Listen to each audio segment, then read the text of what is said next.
Oh Señor Jesús, mi alma te exalta y mi corazón te desea. Muy pleno y bendecido tiempo para toda la amada Iglesia de nuestro Señor Jesucristo. Paz y gracia sean multiplicadas. En este día nos acercamos con acción de gracia delante de nuestro Padre Celestial, delante de nuestro Padre Creador, de nuestro Padre Formador, para darle gracias a nuestro Padre por toda su gracia, por todo su amor, por toda su benignidad con la cual nos ha amado. Le damos gracias a nuestro Padre eterno porque su amor nos ha hecho bien, su amor nos da reposo, nos da paz, su amor nos ha salvado. De tal manera amó Dios al mundo que ofreció a su Hijo para que nosotros hoy podamos tener la vida eterna, gozar de esperanza, tener fe y recibir los beneficios del amor de nuestro Padre. En este día de fe le damos gracias a nuestro Padre por esa obra tan maravillosa, esa obra tan perfecta que nuestro Padre hizo en amor por la humanidad. Damos gracias también por la persona maravillosa, gloriosa, el ser divino de Cristo Jesús, el unigénito Hijo de Dios. Damos gracias porque por la obra de Cristo, por su obediencia, por su sacrificio, por su sangre, por su carne, por su inmolación, por su sujeción a la voluntad de Dios, nosotros hoy recibimos beneficios eternos, beneficios divinos de la economía de nuestro Padre a favor nuestro, gracias a la inversión de la vida de Cristo en el propósito eterno de Dios. Nosotros hoy somos bendecidos siendo hijos de Dios, siendo la familia de Dios, estando dentro de la economía de nuestro Padre eterno. Y también le damos gracias a nuestro Padre maravilloso porque Él nos ha enviado el Espíritu Santo. Ante la petición del Hijo hemos recibido el don del Espíritu Santo. Y ahora el Espíritu Santo nos perfecciona, también está haciendo una obra en estas vasijas, en estas nuevas criaturas nacidas del agua y del Espíritu. Él nos está perfeccionando, nos está conduciendo hacia toda realidad. Y la realidad tiene nombre, se llama Cristo Jesús. Cristo Jesús es la verdad y la realidad de Dios. Y por eso el Espíritu Santo nos conduce a la realidad que es Cristo. Y le pedimos a nuestro Padre en este día que principalmente nos pueda abrir los ojos del entendimiento, que nuestro Padre Celestial nos revele por medio de la palabra a su Hijo unigénito, porque todo el bien de la Iglesia y de la humanidad está en revelar a la persona de Jesús. Todo el bien del mundo está en que tenga una revelación en sus espíritus de la persona divina, maravillosa del Señor Jesús. Hasta que el mundo no pueda revelar la divinidad de Jesús, la obra del unigénito Señor Jesús, pues el mundo sigue sufriendo, sigue sin paz, sigue en guerra, sigue en enfermedades, sigue violento. Pero cuando nosotros, como la Iglesia, el mundo, pueda revelar que Jesucristo es el Hijo de Dios, el unigénito perfecto del Padre, allí viene la salvación, la iluminación, la transformación, la regeneración para cada persona. Por eso pedimos a nuestro Padre que Cristo siga siendo revelado, porque Cristo ha sido anunciado, ha sido predicado, pero debe ser revelado en el corazón de cada persona que lo ha recibido. Y eso le pedimos a nuestro Padre en este día, que nos revele al Hijo, que nos revele a Cristo, que nos permita ser sustentados por Él, alimentados por todas sus inescrutables riquezas que contiene el Señor Jesús, y que esas inescrutables riquezas sean lo que enriquece nuestras almas. Y lo pedimos, todo lo que oramos siempre lo pedimos en el nombre del Hijo de Dios, en el nombre de Jesús, el Cristo, el Señor Jesucristo. Bien, amada Iglesia, vamos a alimentarnos, vamos a fluir en las Escrituras Y vamos a ubicarnos en el Salmo 102. 132. 102 no, 132. Salmo 132. No dice el autor, pero vamos a ver qué escribe ese autor. Dice el Salmo 132 en el nombre del Señor Jesús: acuérdate, oh Jehová, de David y de toda su aflicción, de cómo juró a Jehová y prometió al fuerte de Jacob: no entraré en la morada de mi casa, ni subiré sobre el lecho de mi estrado, no daré sueño a mis ojos, ni a mis párpados adormecimiento, hasta que halle lugar para Jehová, morada para el fuerte de Jacob. He aquí, en Efrata lo oímos, lo hallamos en los campos del bosque. Entraremos en su tabernáculo, nos postraremos ante el estrado de sus pies. Levántate, oh Jehová, al lugar de tu reposo, tú y el arca de tu poder. Tus sacerdotes se vistan de justicia y se regocijen tus santos. Por amor de David tu siervo, no vuelvas de tu ungido el rostro. En verdad juró Jehová a David, y no se retractará de ello. De tu descendencia pondré sobre tu trono, si tus hijos guardaren mi pacto y mi testimonio que yo les enseñaré, sus hijos también se sentarán sobre tu trono para siempre. Porque Jehová ha elegido a Sión, la quiso por habitación para sí. Este es para siempre el lugar de mi reposo. Aquí habitaré porque la he querido. Bendeciré abundantemente su provisión, a sus pobres saciaré pan. Asimismo vestiré de salvación a sus sacerdotes, y sus santos darán voces de júbilo. Allí haré retoñar el poder de David. He dispuesto lámpara a mi ungido. A sus enemigos vestiré de confusión, mas sobre él florecerá su corona. Oh Señor Jesús, mi alma te exalta y mi corazón te desea. Muy bien, amada iglesia, este es el Salmo 132. Vamos a permitir que el Espíritu Santo nos alimente con la palabra viva que es Cristo a través de este Salmo, y nuestra fe pueda ser consolidada, nuestro amor pueda ser multiplicado y nuestra esperanza pueda ser fortalecida para seguir nosotros llenos de amor, llenos de fe y llenos de esperanza en el Señor. Vamos a permitir que el Espíritu nos revele, nos dé luz de Cristo en este capítulo. Empecemos mirando qué dice el autor. ¿Qué dice el autor? Lo primero que está diciendo el autor está trayendo a memoria delante de Dios, está trayendo a memoria una oración, está haciendo una oración donde trae a memoria a David, porque este escritor pertenece al pacto de Israel, pertenece al primer pacto que Dios hizo con Abraham.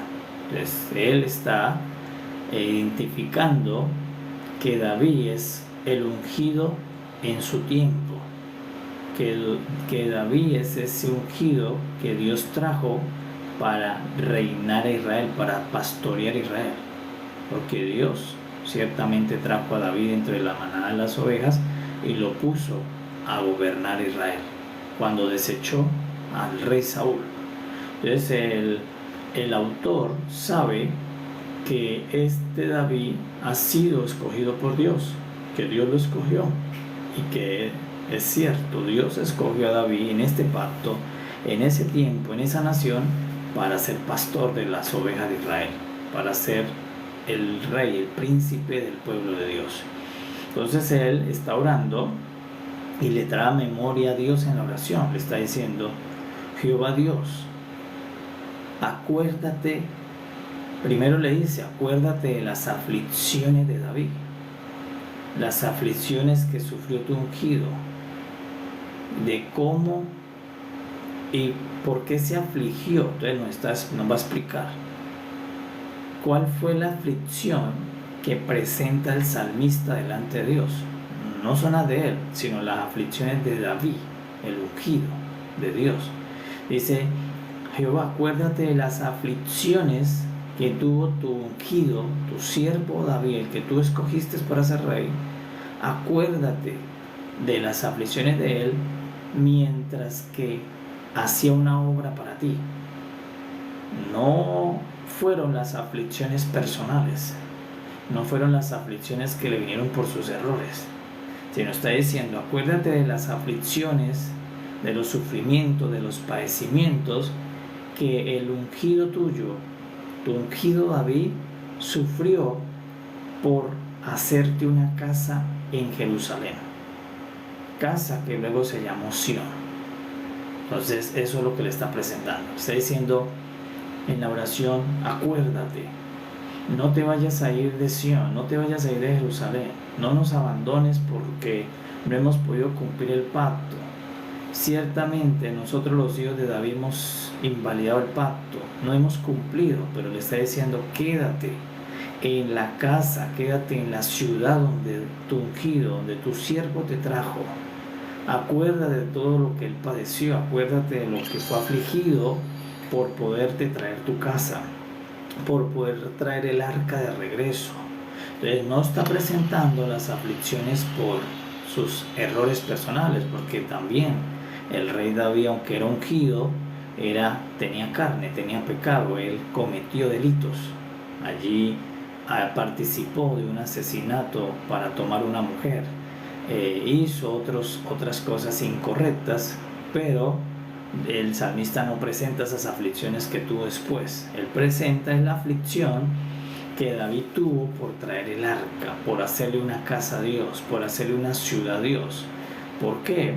Porque recuerden que el arca se había perdido en los días de Samuel, en los días de Elí, cuando Elí allí en Israel, después de los jueces se desviaron del propósito de Dios. Después de Josué introducirlos a la tierra prometida, y la tercera generación se corrompió, la tercera generación se desvió, se olvidó de la ley, se olvidó de Jehová, se mezclaron, hicieron pacto con las mujeres extranjeras, las mujeres cananeas, ofrecieron ofrendas a dioses extraños. Ya entre ellos mismos hubo una guerra donde se mataron los hermanos de una tribu con los hermanos de otra. Entonces, por eso Josué termina diciendo que Israel estaba y las tribus estaban, cada uno haciendo lo que a cada quien le parecía. Entonces estaba en un periodo muy difícil Israel en comunión con Dios en los días de los jueces. Allí empiezan a caer en aflicción, continuamente vienen los filisteos, vienen los enemigos, se les llevan las cosechas, vuelven a tratar de esclavizarlos, y allí Dios le puso jueces a Israel. Cada vez que le levantaba un juez, el juez los liberaba de la aflicción, pero cada vez que moría el juez, ellos volvían a desviarse de la ley, volvían a corromperse y volvían a caer en sufrimiento, volvían a caer en las manos de enemigos. Y así durante 400 años en 14 jueces. Es hasta que en ese tiempo, el periodo de los jueces, en ese periodo de desviación de Israel, de necedad, de dureza de corazón, de no querer seguir la ley de Dios, allí Dios, hasta que Dios permite que los filisteos se lleven el arca de Dios, lo que para Israel significa la presencia de Dios, lo que para Israel significa lo más santísimo. Entonces Dios permitió que lo más santísimo cayera en la mano de los paganos. Dios permitió que lo más santísimo que tenía Israel en representación física de Dios, que era el arca, cayera en manos de pecadores. Dios permitió que lo más santísimo que tenía el tabernáculo era el arca del pacto. Y Dios permitió que eso tan santísimo, que solo podía tener acceso el sumo sacerdote, solo podía acercarse el sumo sacerdote, y una vez cada año, Dios permitió que fuera puesto en las manos de todos los paganos, los filisteos. Y recuerden que los filisteos invadieron a Israel, mataron a los hijos del sacerdote Elí, que también estaban corrompidos. Elí, que ya estaba viejo, gordo y sin visión, no estaba haciendo bien la función sacerdotal, ni tampoco cuidando de sus hijos, y allí Jerusalén fue traspasada su gloria. Dice que un hijo de un nieto de Elí le pusieron el nombre que significa la gloria de Jehová fue traspasada, porque la mujer tuvo el parto en medio de toda esa persecución, en medio de ese quebranto, en medio de la muerte de su esposo, de su suegro, en medio de la invasión donde se llevaron lo más santísimo. Entonces ese día Israel, por eso el nombre que lleva el niño significa se ha traspasado la gloria de Israel. Eso significaba para ellos Dios se ha ido de Israel, Dios se fue. Pero allí todavía no estaba David, allí era lo que Dios le había dicho a Moisés, lo que Dios le había dicho a Josué. Todavía no había aparecido este príncipe, este rey llamado David. Entonces el salmista empieza a decirle a Jehová Dios: acuérdate de los sufrimientos, de los padecimientos que sufrió tu ungido David por traer el arca a Jerusalén, por traer de regreso, porque el arca desde ese día, desde el día que entraron los filisteos y la habían llevado al templo de Dagón. Recuerden que ellos, los filisteos, llevaron el arca al templo de Dagón, a su dios, y la pusieron allí en el templo, y cuando al tercer día vieron que el arca de Jehová estaba al frente y el Dagón estaba postrado delante del arca, y luego la volvieron a acomodar, pero luego nuevamente el arca de Jehová estaba al frente y luego la figura de Dagón estaba decapitada. Entonces allí los filisteos les salieron tumores, salieron ratones, tumores, plagas, y ellos entendieron que era porque debían regresar lo santísimo de Dios que le pertenecía a Israel, a su pueblo Israel. Entonces hicieron una ofrenda, y dice la escritura que la pusieron en unas vacas tiernas vírgenes y en unas carretas con tumores de oro, que eran ofrendas, y tumores de ratones, de figuras de ratones, y las enviaron a la deriva. Que el mismo Dios y la misma que Dios guiara a esas vacas para llevarla donde debería estar, que a ellos les dio temor tener esa arca santísima, que primero derrotó a la estatua, a su figura de su Dios, lo decapitó y además les trajo enfermedades. Entonces mejor la devolvieron a través de esas vacas, que la transportaron hasta cierto lugar de Israel, donde la recibieron unos primeros hombres, pero por tocarla mal y tocar la ofrenda que iba, murieron más de 50,000 personas ese día. Entonces eso ocurrió en el regreso del arca. Desde allí el arca la llevaron hasta la casa de Obedón, hasta la casa en Kirián. Allá la llevaron y allá estuvo el arca, dice la escritura, por 20 años el arca. Entonces el arca de Jehová no estaba en el lugar que debía estar, porque ahora estaba en un lugar por temor. En la casa de Obedón se albergó allí, en la casa de Abinadab. Eso se llama los campos del bosque. Por eso acá dice que lo hallamos en Efrata, en los campos del bosque. Eso es en la casa de Abinadab, la casa del bosque. Entonces ahora el arca, que representa lo santísimo de Dios, la presencia de Dios, desde ese tiempo estaba lejos del lugar donde realmente Dios la había diseñado, la había puesto. Entonces no había quien trajera de regreso el arca. Tenían temor volverla a tocar. Entonces el sacerdote Abinadab se encargó de custodiar el arca por 20 años. Entonces ahora, ¿qué hace David cuando Dios lo constituyó rey?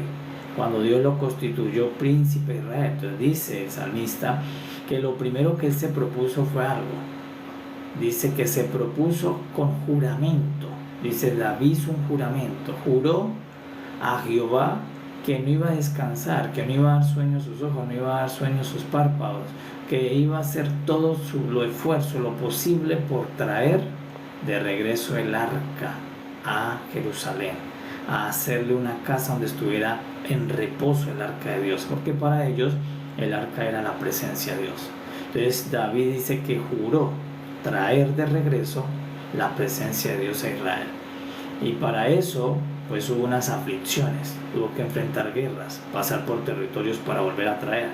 Entonces por eso el salmista lo que está diciendo a Dios es: acuérdate de eso, acuérdate que David pasó padecimientos, aflicciones para traer tu arca, para traerla de regreso a Jerusalén, para que formes tu Sión, Y luego le dice, quédate aquí Jehová, porque este hijo tuyo, este siervo tuyo, hizo un juramento, hizo unos padecimientos, unas aflicciones para traerte tu arca.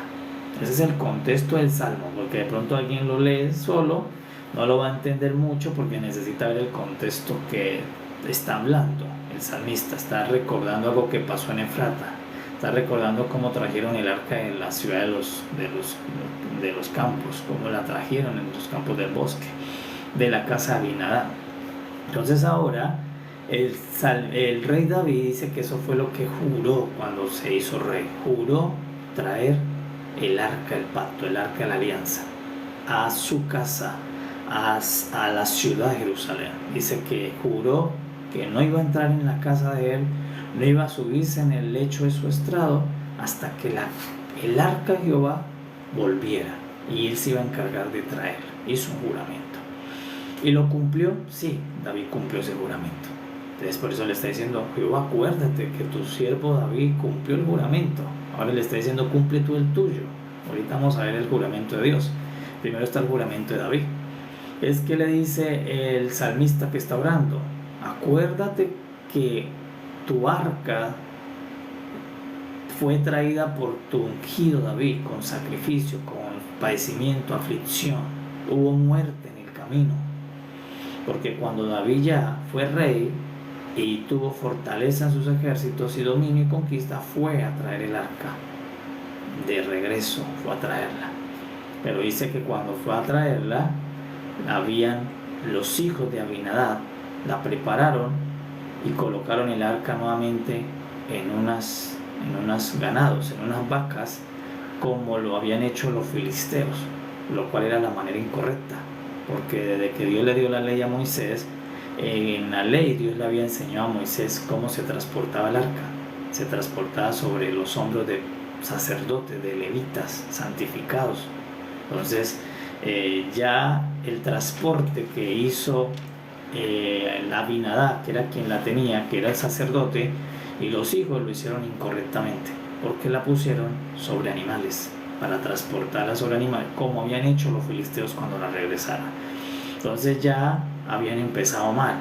No David tenía su deseo de traer el arca, era su máximo deseo, tanto que lo juró, hizo un juramento. Yo juro que traeré la presencia de Dios a este pueblo. ¿Por qué? Porque ¿qué sabía David? Que Israel no era nada sin la presencia de Dios, que realmente la bendición, el éxito de Israel estaba en tener la presencia de Dios. Entonces por eso dice que David juró, diciendo, no voy a entrar a mi casa, no voy a subir al lecho de mi estrado, no voy a cerrar mis ojos hasta que le traiga a Israel lo que perdió. ¿Qué perdió? La presencia de Dios. ¿Y por qué la perdió? Porque nuestros antepasados, en el periodo de Josué, la conquista de los jueces, ellos por desviarse de Dios la perdieron. Entonces David dice, yo hago un juramento con Jehová de que me dé vida, me dé fortaleza, me dé fuerza, unción para traerle de regreso lo que Israel perdió hace 20 años. Había tenido perdida la presencia de Dios 20 años. El arca estaba lejos de Jerusalén. Entonces, ¿qué dice David? La voy a traer. Y Dios dice que él oró y Dios le concedió que la trajera. Y él preparó todo. Fueron a la casa del sacerdote Abinadab, la prepararon, pero la prepararon mal, porque la pusieron en transporte animal. Entonces allí, cuando la traían todos con gozo, sobre todo el que más gozo tenía era David, porque él fue el que juró traerla, la presencia de Dios a Israel. Dice que hubo un accidente, porque las vacas tropezaron y el arca intentó caerse, y uno de los sacerdotes levitas que iban allí, que fue hijo de Abinadab, Usa, intentó tocar el arca para que no se cayera e inmediatamente murió. ¿Por qué? Porque no se podía tocar el arca de cualquier manera y no la podía tocar cualquier persona, solo el sumo sacerdote. Entonces murió inmediatamente Usa. Entonces allí se llenaron de temor, se llenaron de miedo, David también, y lo que sí entendieron fue que todavía no estaba lista, o Dios no permitía que el arca se llevara a Jerusalén. Por lo tanto, ¿qué hizo David? La llevó a la casa de Obedón por 3 meses para esperar señal y confirmación de poderla seguir llevando hasta su ciudad, hasta su palacio, hasta su morada en Jerusalén. Eso es lo que está trayendo a memoria el autor. todo lo que pasó detrás de esta oración. Pues entonces, ¿qué padecimiento hubo? Hubo muerte de un levita, hubo temor, hubo aflicciones por las cuales David pasó para llevar esa arca. No fueron las aflicciones personales por motivos personales, sino por la obra de devolver la presencia de Dios a Israel, la que perdió en el periodo de los jueces. Eso es lo primero. Luego, ¿qué le dice? Le dice primero a Dios: acuérdate del juramento que te hizo David, y acuérdate que él hizo aflicciones, tuvo padecimientos, sufrió por llevarte tu arca al pueblo de Israel, devolver la presencia perdida. Bien, pero luego le dice: pero también, Jehová Dios, acuérdate que tú juraste a David. Entonces le dice a Jehová Dios que también se acuerde del juramento que él hizo, porque hay dos juramentos aquí: el juramento de David, que juró traer de regreso la presencia de Dios, y lo hizo, porque también se dice que David juró y lo hizo. Acuérdate de eso.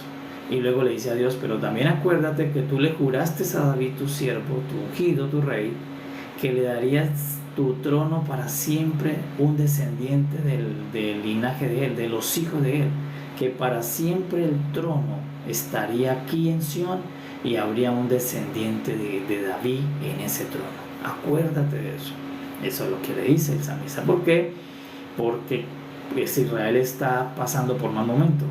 Israel, recuerde que está en el exilio, el trono se ha perdido, el oro, el templo se ha perdido. Entonces el salmista le recuerda a Dios: Dios, pero tú le prometiste a tu siervo David que había trono para siempre, y estamos sin trono, estamos en lugar extranjero, estamos exiliados, y tú hiciste un juramento a David. Entonces le está diciendo Dios: tú estás incumpliendo el juramento, estás fallando el juramento. David cumplió, cumple tú. Pero sabemos de que Dios no estaba incumpliendo el juramento, solamente que Israel, después de la muerte de David, después de la muerte de Salomón, al igual que después de que murió Moisés y Josué, las siguientes generaciones se corrompieron. Pues igual pasó acá. Después de David, después de Salomón, la descendencia que siguió en el trono se corrompió, siendo el primero que se corrompió Roboam, el hijo del más sabio, el hijo del hombre más sabio de la tierra, se corrompió. Salió el más necio de todos, Roboam. Y luego de allí se divide el reino y siguen saliendo reyes tan perversos que dice continuamente que hacían lo malo delante de los ojos de Jehová, como Jeroboam, como el rey Acab. Entonces, de allí se desvió todo Israel hasta que todo Israel terminó en un exilio. Entonces, por eso el salmista está orando y diciéndole: Dios, acuérdate del juramento. Primero, ¿el cuál? El de David. Y dos, del tuyo. Acuérdate que David cumplió el juramento, prometió que traería de regreso tu arca y lo hizo. Acuérdate de los padecimientos y las aflicciones. Pero luego le dice: acuérdate que tú también le diste un juramento a tu hijo, a tu siervo. ¿Qué le dijiste? Para siempre el trono de Judá estará establecido en Sión, y siempre habrá un descendiente, que venga finalmente uno que gobierne eternamente para siempre. Eso es lo que está diciendo el Salmo. Ahora vamos a permitir que el Espíritu nos muestre la obra de Cristo aquí, porque esto es una sombra de la obra de Cristo. Porque esto pasó en Israel, pero esto era una sombra de lo que iba a pasar en el pacto de la realidad. Este no es el pacto de la realidad, esto es una sombra, el pacto de la realidad de Jesús. Entonces, ¿qué ocurrió con David? Que David hizo un juramento. David juró traer de regreso lo que se perdió. ¿Qué se perdió? Israel perdió el arca. ¿Qué es el arca para Israel? Perdió la presencia de Dios, la chequina de Dios, la gloria de Dios, la perdió. Ellos veían representada la presencia de Dios en el arca. Era el objeto más santísimo que tenía el tabernáculo, y fue puesto en manos de pecadores, en manos de los filisteos. Es eso mismo que pasó allí, era la sombra de lo que había de pasar en Cristo Jesús. ¿Por qué? Porque en Adán nosotros perdimos la presencia de Dios. En Adán nosotros perdimos la comunión con Dios. En Adán nosotros perdimos esa intimidad que tenía el hombre con Dios, tanto que Dios venía a hablar con el hombre. Dice que Adán venía al huerto del jardín y hablaba con el hombre cara a cara, tenían comunión. Por el pecado, la transgresión de Adán, nosotros todos perdimos, nos quedamos sin la presencia de Dios. Al igual que por la transgresión de Israel en los jueces, la transgresión de los sacerdotes, los hijos de Elí, la transgresión de todo el pueblo, ellos perdieron el arca, perdieron la presencia de Jehová. Y de ahí en adelante todos se quedaron sin el arca. De allí en adelante solamente Samuel era el que hacía función de arca, porque el arca estaba en otro sitio. Entonces Israel se quedó por 2 décadas, 20 años, sin la representación de la presencia de Dios, sin la gloria de Dios. Entonces lo mismo que le pasó a Israel es lo que le pasó a toda la humanidad. Israel es la sombra. ¿Qué nos pasó a toda la humanidad? Todos nos quedamos sin la presencia de Dios, sin la gloria de Dios, fuimos destituidos de la gloria de Dios por la transgresión de Adán y la mujer. Al igual que toda una parte de Israel se quedó sin la presencia de Dios, sin la gloria de Dios, sin el arca, sin poderla volver a sacar cuando habían enemigos, sin poder el sacerdote ir a oficiar. ¿Por qué? Porque el arca quedó retirada, lejos de Jerusalén. Y ahora el arca, la presencia de Dios, está fuera. Y David dice, yo la tengo que volver a traer, esa presencia, esa arca del pacto, la voy a traer. Entonces, eso mismo es lo que pasa con la humanidad. Entonces, la humanidad necesitaba que alguien trajera a Dios de regreso, que alguien trajera la comunión con Dios de regreso, que alguien trajera lo que se perdió en el Edén. ¿Qué se perdió en el Edén? La presencia de Dios con el hombre, la comunión de Dios con el hombre. Entonces, así como David dice que se expuso a algunas aflicciones por traer de regreso el arca, pues Cristo Jesús es mayor que David, porque Cristo Jesús no trajo el arca. Cristo Jesús trajo a Dios mismo a la humanidad. David trajo el arca para volverla a introducir en una tienda que él hizo, en una casa.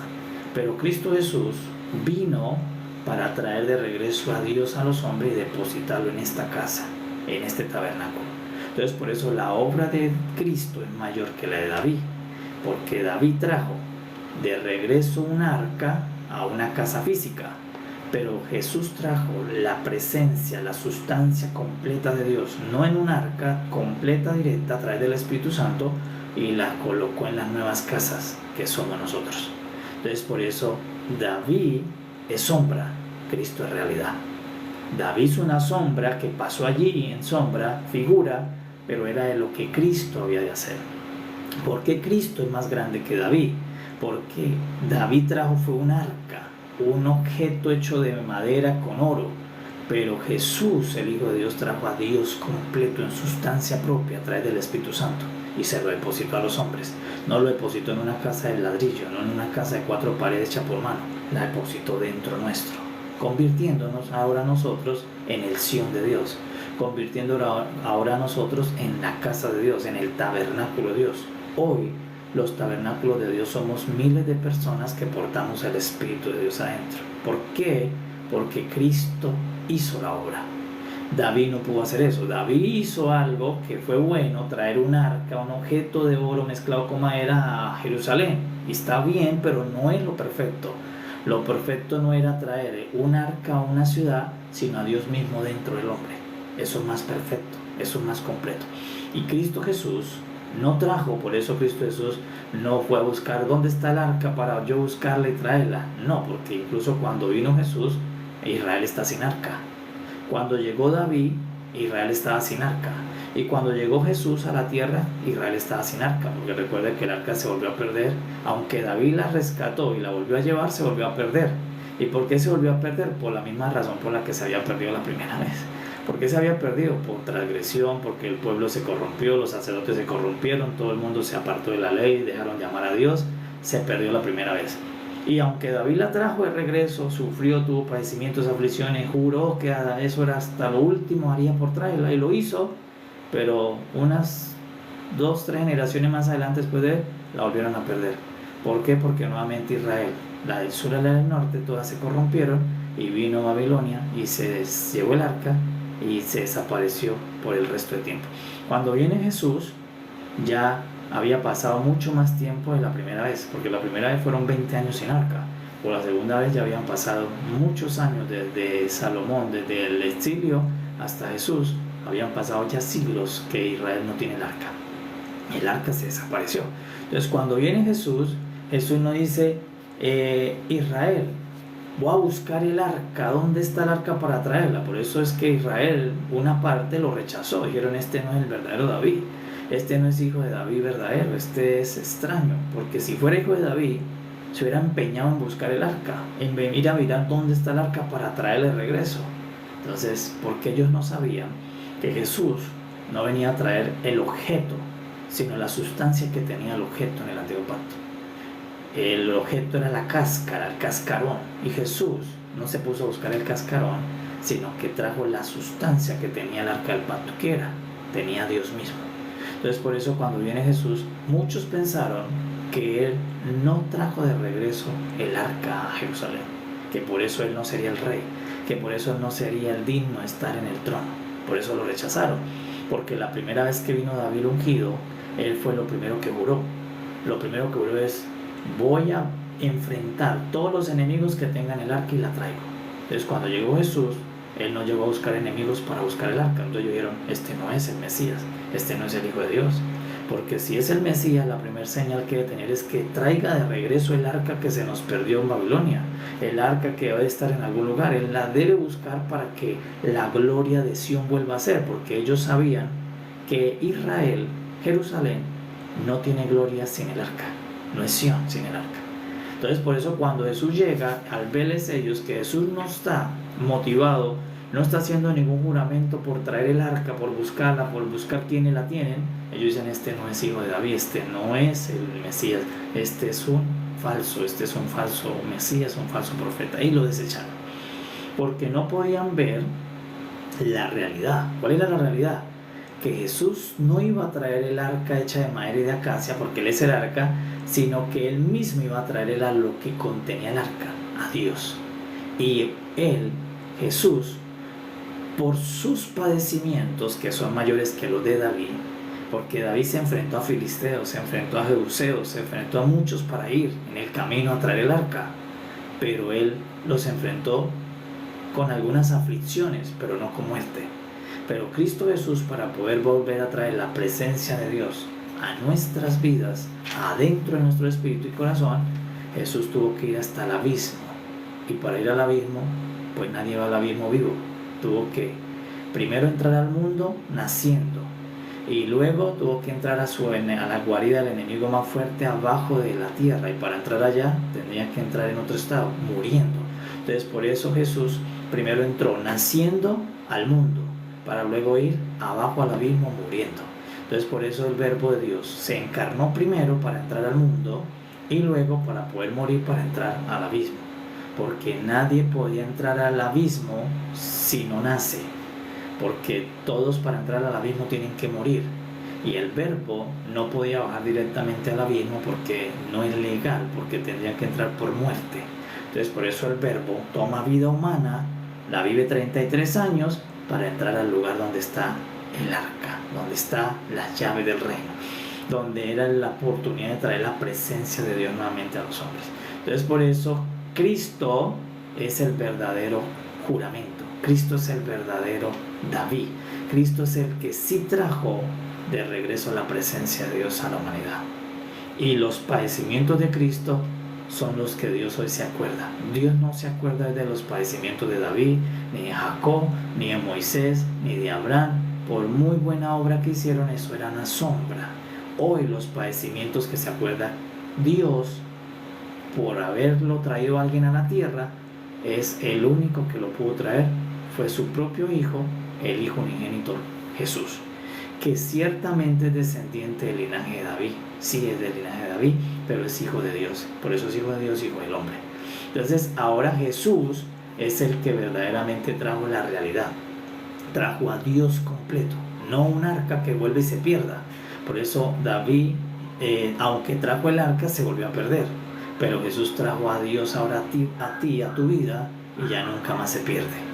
Eso es una mayor obra, porque ahora Él te depositó a Dios dentro de tu espíritu, y ya no hay forma de que el arca, la presencia de Dios, se pierda en tu vida.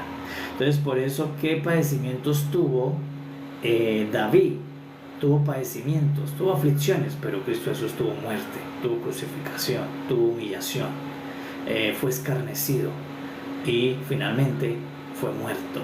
Al tercer día sale y trae la presencia, el arca a todos. Le dice, viene el Espíritu para todos, que el arca, la presencia de Dios va a entrar en todos ustedes. Y allí nos hizo a nosotros nuevamente el Sión. Ahora tú y yo somos el Sión. Ahora Dios, ¿qué dice el salmista? Reposa en la casa que le hizo David. Pero Cristo hizo estas casas.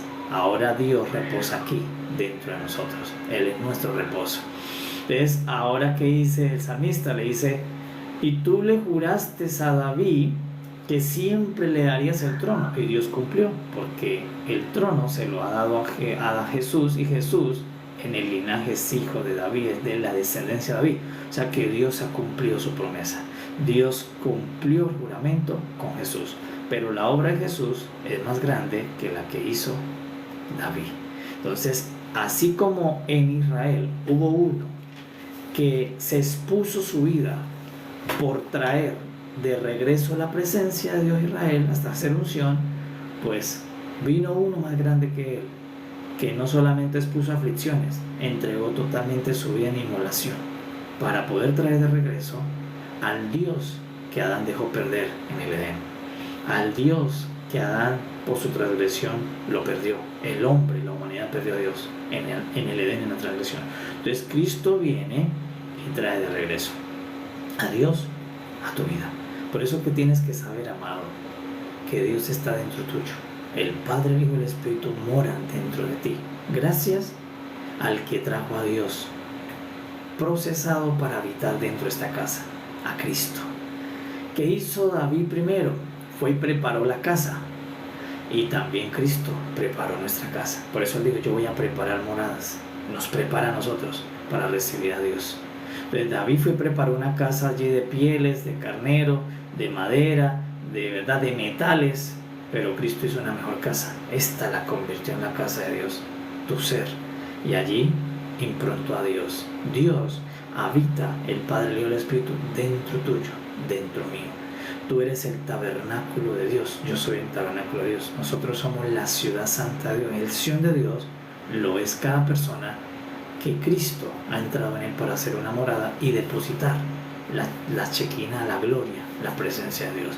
Entonces por eso ellos no veían que Jesús fuera el hijo de David, porque ellos decían, pero no, David lo primero que oró fue traer la presencia de Dios, y Jesús no está buscando la presencia de Dios para traerla. Entonces dijeron, este no es.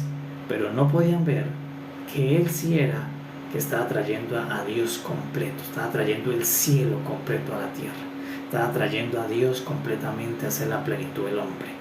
Jesús hizo esa obra.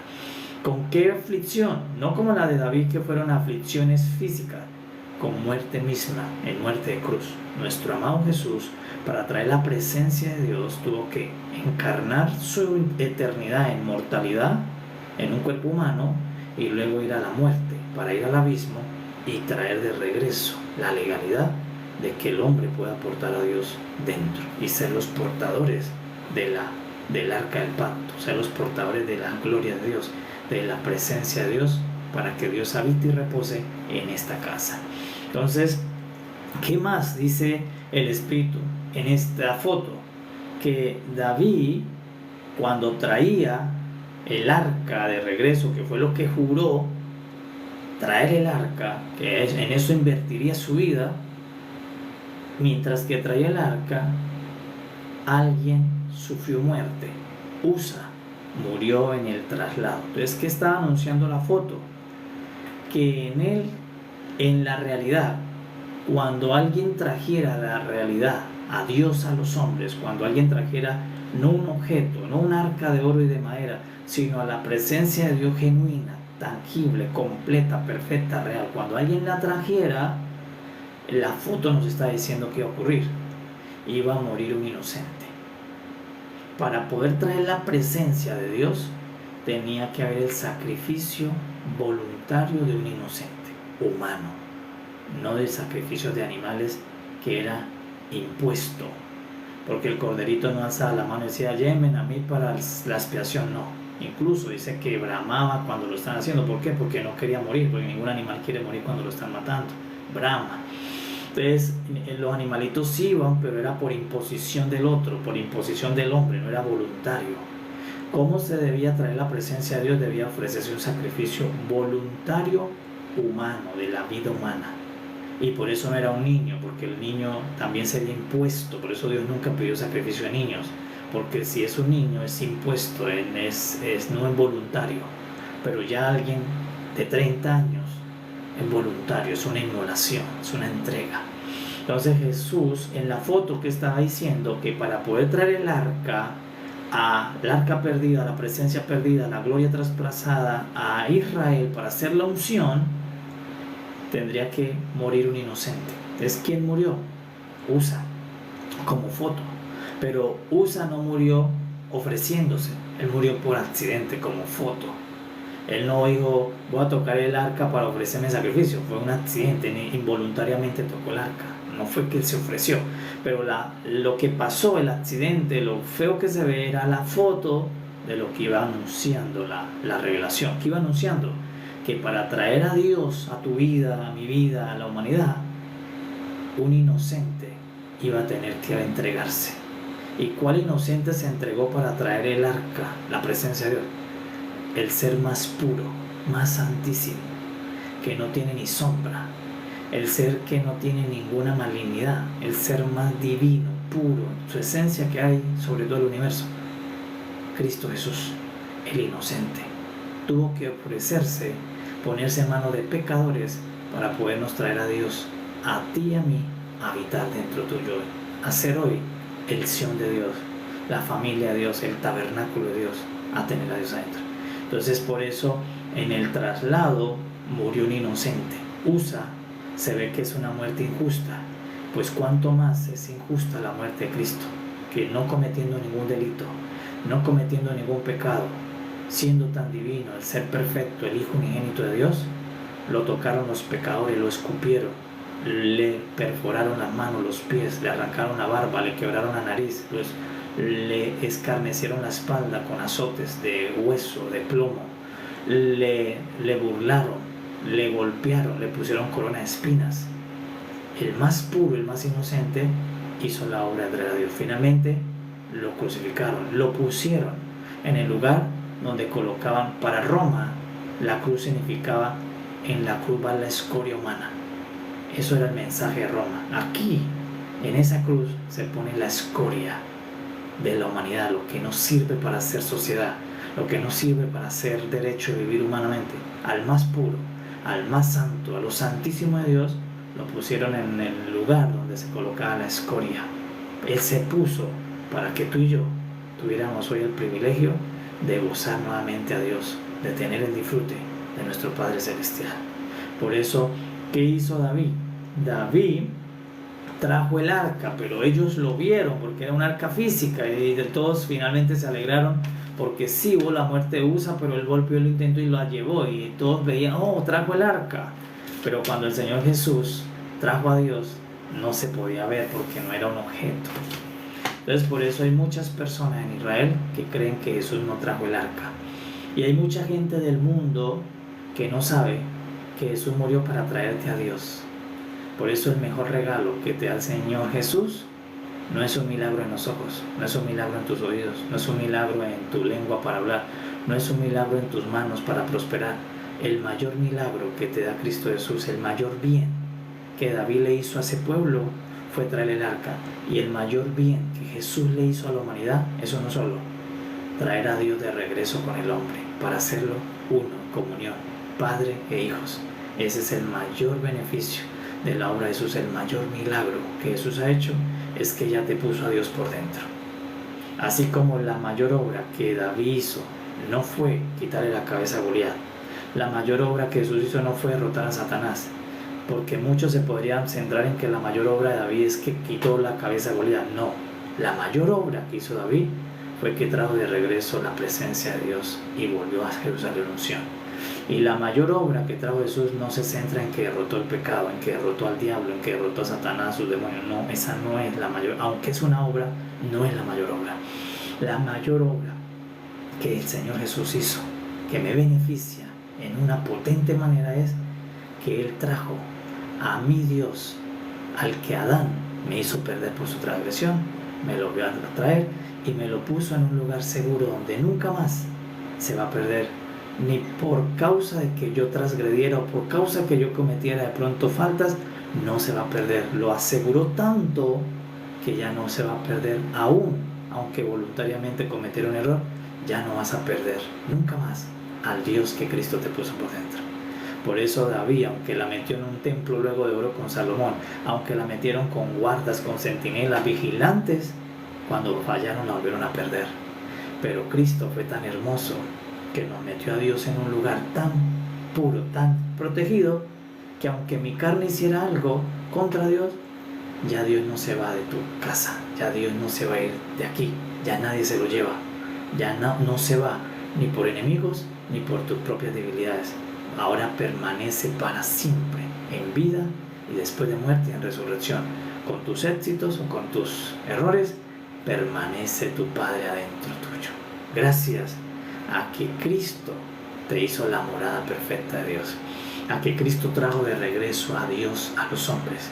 Por eso la obra de Jesús es mayor que la de David. Y la obra de Jesús es invisible. Por eso los hombres no vieron, porque hasta el día de hoy están esperando buscar nuevamente el arca. ¿Dónde estará el arca? Estamos buscando el arca. Tiene que llegar uno que aparezca el arca. Pero ellos no pudieron ver que la presencia de Dios no está en un objeto. Ahora está basada en el Espíritu Santo, que Cristo dijo: yo os enviaré el Espíritu, que es Dios mismo dentro de ustedes. ¿Por qué? Porque ya yo lo traje. Yo ya hice el proceso para poderle quitar la enemistad, quitar los enemigos y traerlo dentro tuyo. ¿A qué precio? La muerte del inocente, la muerte injusta del justo, porque la muerte de Cristo Jesús fue injusta, porque la muerte de Cristo Jesús, a Él no merecía todo lo que le hicieron, porque Él se lo pasó haciéndole bien a las personas, se lo pasó haciendo la voluntad de Dios, se lo pasó sanando al enfermo, ayudando, dándole esperanza, ayudando a la mujer que iban a matar a piedra porque la encontraron con un marido que no era el de ella, ayudando a los niños, ayudando a multiplicar los panes, enseñándole el reino de Dios. Aunque todo lo que hizo fue bueno en gran manera, murió de la manera que moría el delincuente más perverso en Roma y en Israel. En Israel murió como el hereje y en Roma murió como la escoria, como alguien rebelde, una escoria que no merece vivir. De esa manera el justo murió por nosotros, para que nosotros podamos hoy gozar de la presencia de Dios. Es porque Jesús, el Señor Jesús, es más grande que David, porque David no murió por traernos a Dios a nosotros, pero Cristo Jesús dio su vida completa. David solo dijo que no durmió, que no cerraba los ojos, pero Jesús lo cerró su vida, apagó su espíritu, lo entregó por traerte a tu Dios y a mi Dios, a mi vida, por traernos al Padre. Él apagó su espíritu, lo entregó al Padre. Dijo: Padre, en tus manos encomiendo mi espíritu, lo apago, si esto es necesario, para traer de regreso a que tú vivas en los hombres y con los hombres y sean uno, como del Padre y el Hijo son. Y eso lo hizo Cristo. Por eso Cristo es la realidad, Cristo es la perfección, Cristo es el verdadero David, es el juramento que trajo de regreso a Dios a los hombres. Ahora, cuando el Señor se acuerda de toda la humanidad y nos mira, no se acuerda de David, se acuerda de Jesús, se acuerda de la cruz, se acuerda de lo que Jesús dijo en la cruz, se acuerda de los orificios que el Hijo tiene en la mano. Por eso dice que Jesús, cuando resucitó, aunque resucitó con un cuerpo glorioso, tiene las marcas en la mano para él decirle al Padre: Padre, acuérdate de mi inmolación, acuérdate de mis aflicciones, lo que invertí para que tú seas Dios de ellos. Entonces, por eso Dios no se va a apartar de ti, Dios no se va a apartar de la humanidad, Dios no se va a apartar de la iglesia, porque Cristo lo depositó en sus nuevas moradas y Dios cumple el juramento con su Hijo. Entonces, ¿Dios cumplió el juramento? Sí, aunque el salmista estaba pensando que Dios no está cumpliendo el juramento, está fallando, vemos a través de la historia que Dios lo cumplió, porque sí, el trono permanece con un descendiente de David, porque Jesús es de la genealogía de Judá, del linaje de David, y por eso Dios le cumplió. Solo que no es un hijo de David hecho con hombre y mujer, sino que es un descendiente de la línea de David, hecho entre Dios y la mujer, entre Dios y la Virgen. De allí esa simiente Jesús es el que se queda en el trono para siempre. Aunque no sea reconocido por muchos, aunque todavía no sea revelado a muchos, Cristo Jesús hizo el milagro de milagros, traer la presencia de Dios y dársela a todo aquel que cree, a todo aquel que lo recibe. Por eso dice que ese día David, el día que llegó el arca, danzó. Estaba tan emocionado, tan extasiado, porque pudo hacer la mayor obra de su vida. Que la mayor obra de su vida no fue cortarle la cabeza a Goliat. Por eso muchas personas creen que la mayor obra es la muerte. La muerte no es la mayor obra. No hay de nada de bueno en matar a otro. No hay nada complaciente en que otro sufra, en que otro muera. La mayor obra de David, la que lo hizo exaltar, desnudarse delante de todos, en quitarse las vestiduras de rey y danzar extasiado para su Dios, fue cuando trajo de regreso a Dios a Jerusalén para volver a la nación. Pues cuanto más el Hijo, cuando el Hijo trajo de regreso al Padre, es la obra más gloriosa que el Señor Jesucristo tiene en su testimonio, que Él nos trajo al Dios que Adán dejó perder, que Él nos trajo al Padre, y ya no por allí expuesto, sino que lo aseguró tanto en un pacto de gracia que ya nunca más se pierde. Jamás Dios te va a abandonar, jamás Dios se irá de tu vida, jamás Dios volverá a salir de esta casa que el Hijo le construyó con su muerte y resurrección. De esta casa Dios dijo: aquí llego, aquí me quedo eternamente. Nunca Dios abandonará esta casa. Y por eso, aunque nuestro enemigo la muerte mañana, en unos días, venga y acabe con esta casa, Dios la volverá a resucitar, porque Él es el dueño de esta casa. Y Él, aunque el enemigo la acabe, Él la vuelve a despertar, porque es la morada para siempre de Dios, es esta casa. Por eso es que es la resurrección de los muertos, porque Él va a resucitar mi cuerpo, porque es su casa. Y una vez que eliminen para siempre la muerte, ya nunca más habrá separación de Dios y el hombre. Pero aunque la muerte llegara y acabara con esta casa, nuestro Padre la va a resucitar, porque es su morada, que su Hijo le constituyó eternamente y para siempre. Por eso, amados, no hay nada que te separe de Dios, del amor de Dios, que es en Cristo Jesús, Señor nuestro. No hay nada. Por eso, pasemos por el mundo en paz, confiados en el amor del Padre, en el amor del Hijo, en la obra del Hijo, que me ha constituido la morada de Dios, que Dios habita dentro nuestro y que es imperdible, ya no se pierde, ya no se va. Y aunque la muerte viniera con todo su viento recio, pues el viento del Espíritu resucita los muertos y les da vida para que sigan siendo moradas eternas, de las cuales Cristo constituyó. Por eso el Señor Jesús le dijo a los discípulos: tranquilos, yo me voy a hacer moradas. Ustedes mismos son las moradas donde mi Padre va a vivir eternamente. Ustedes van a ser el Sión de Dios, donde Dios habite. Entonces le damos gracias a nuestro maravilloso Señor Jesús, a nuestro maravilloso Padre Celestial, porque todas estas maravillas Cristo las ha hecho en su obra. Es ahora nosotros los que el Espíritu nos ha ayudado a creer, decimos sí, amén. Y oramos por los que todavía no lo pueden creer, por los que todavía no lo pueden ver, por aquellos que todavía no están pudiendo disfrutar este beneficio tan grande. Por eso las personas creen que lo más grande que le pasa es económico, sentimental, éxito. Eso no es lo más grande de la vida. Lo más grande que a ti y a mí nos ha podido pasar es que Dios habita aquí adentro. Esa es la mayor obra, ese es el mayor logro, y no es nuestro, lo hizo Cristo para todos aquellos que creen en su nombre. Él coloca a Dios, la presencia de Dios perdida, dentro de ese tabernáculo, y eso debe darle la plenitud a tu vida, a tu corazón, la plenitud a tu alma. Nuestra plenitud no está fundamentada en las cosas externas, nuestra plenitud está fundamentada en que el Dios eterno habita dentro nuestro, y que nosotros somos el recipiente que contiene al Dios que creó los cielos y la tierra. Amada Iglesia, bendecimos a nuestro Padre maravilloso y vamos a dar gracias ya finalizando esta mesa de alimentación, invitándolos para mañana, en la mañana nuevamente seguir todos los días alimentándonos de las maravillas de Dios, de las inescrutables riquezas de nuestro amado Señor Jesucristo. Paz y gracia, y que esta presencia de Dios que está dentro tuyo se manifieste en la vida de Lindy, de Tiel, de Betsa, de él, de Bodia.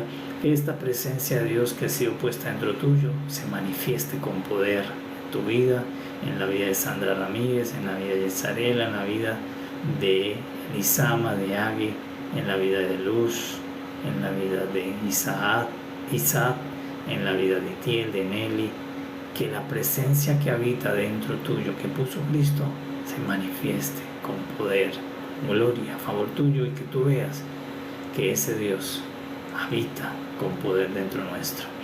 En la vida también de Sandiel, que esta presencia de Dios se manifieste con poder en la vida de Yesenia Santiago, en la vida de la maestra Sasa, en la vida de Miguel Contento, en la vida de todos los que están hoy conectados a esta hora, alimentándose y creyendo, en la vida también de Susi, en la vida también de Víctor Montoya. Bueno, amados, en la vida de cada uno de ustedes, Dios habita dentro tuyo. Y esa chequina, ese pacto, esa arca recordaba el pacto. Y eso da testimonio que tú tienes un pacto con Dios que no se rompe, es eterno. Sean muy bendecidos, amados, paz, un día lleno de esa manifestación divina del Padre y del Espíritu en tu vida, en tu casa y en todo lo que haces. Nos vemos mañana, en la mañana. Paz a todos, paz.